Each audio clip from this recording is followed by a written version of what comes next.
Everything I do here, I'm doing to advance trans acceptance. But sometimes I feel like I'm fighting an uphill battle. Welcome back to the Tyrella Report. Today, I want to respond to a recent article by Andrew Sullivan on Substack titled A Truce Proposal in the Trans Wars. I want to respond to this article because it at least contains suggestions on how we can move forward in good faith. Far too often, people attack the position of their opponents without offering reasonable solutions of their own, which is generally a bad faith move because it allows one to galvanize opposition to a particular movement or group of people.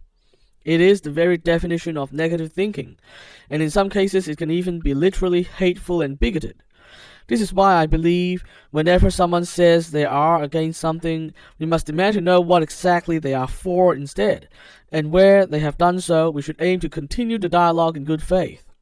In this first part, we will be looking at Sullivan's statements about the ideology of both gender-critical feminists, otherwise known as TERFs, and postmodern gender ideology. As I often say, these ideologies have nothing to do with the actual lived reality of trans people and the reality of gender dysphoria. So let us untangle this mess.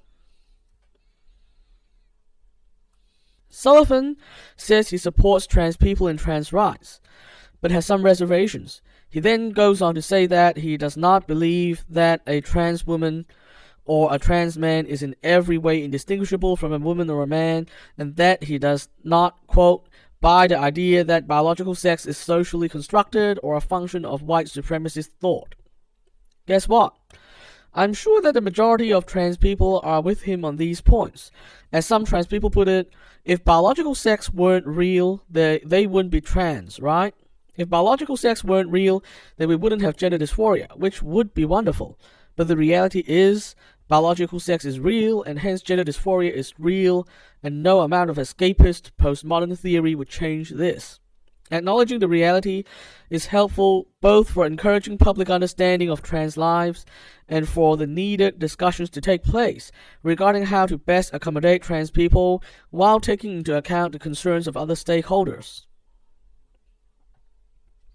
Sullivan then says that, quote, for some radical feminists, my empathy for trans women and concern for their welfare is regarded as a function of my misogyny and hatred of women. I think that may not be technically correct actually, but it captures very well some gender-critical radical feminist ideology is an ideologically rooted thing. As I often explain, gender-critical thinking is basically one way to apply the pseudo-Marxist critical theory framework onto sex and gender. In gender criticalism, biological sex is real, but gender is a social construct. Following this, the only valid difference between men and women would be in their anatomical and reproductive difference.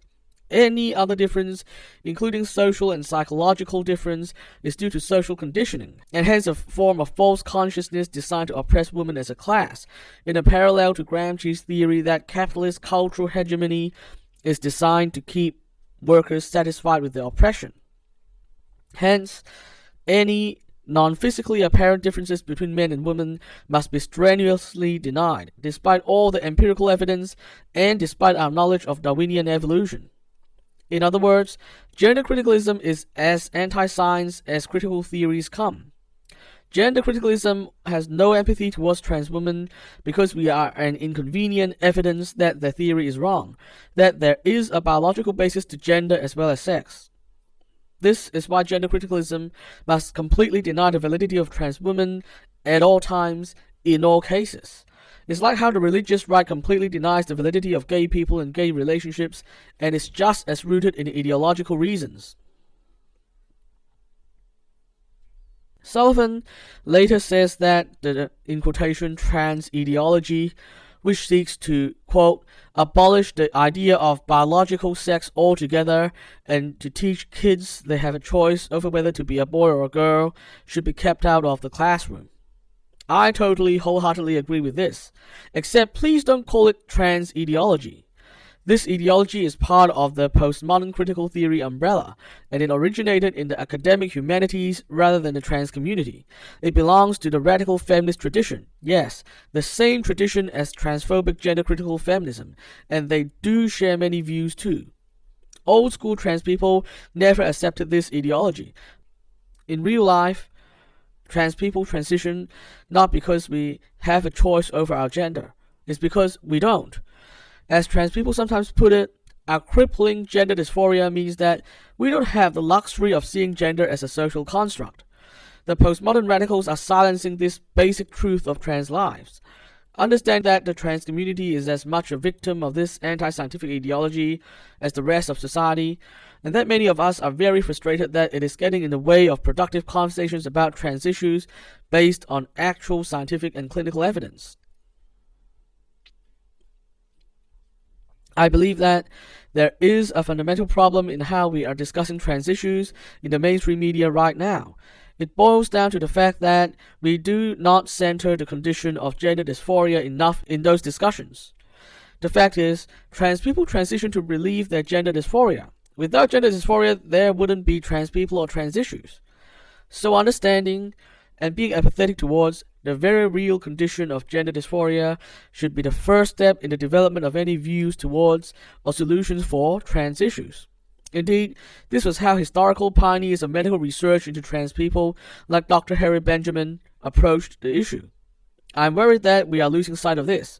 I'm worried that the intrusion of radical feminist theories of both the gender-critical kind and the postmodern kind is derailing the proper approach to understanding trans issues and essentially turning a health issue into a culture war issue. This in turn leads to a conversation based not around understanding empathy and science, but around academic theories, worldviews, and tribalism. That's all for today. I'll be back next time to discuss another big idea. Subscribe if you want to follow my conversations with other thinkers across the cultural and political spectrum. And remember to resist conformity and stay positive. The world depends on it.